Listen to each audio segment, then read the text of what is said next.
শিশু আসিয়া ধর্ষণ এবং হত্যা মামলায় আজকে যুক্তিতর্ক সমাপ্ত হলো।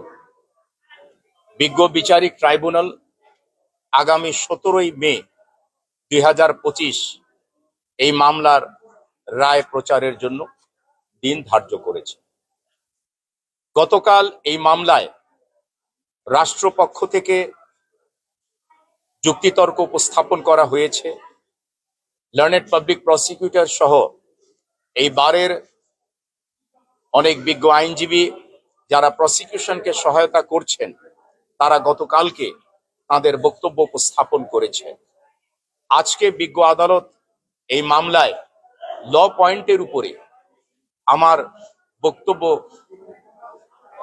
শোনার জন্য অর্থাৎ সুযোগ দিয়েছেন যে আজকে যেন আমি সাবমিশনটা রাখতে পারি, আর্গুমেন্ট করতে পারি। সেই হিসাবে আমি আজকে বিজ্ঞ আদালতে remaining part of the argument অর্থাৎ আর্গুমেন্টের অবশিষ্ট অংশগুলো আইনি যুক্তি দিয়ে আমি উপস্থাপন করেছি।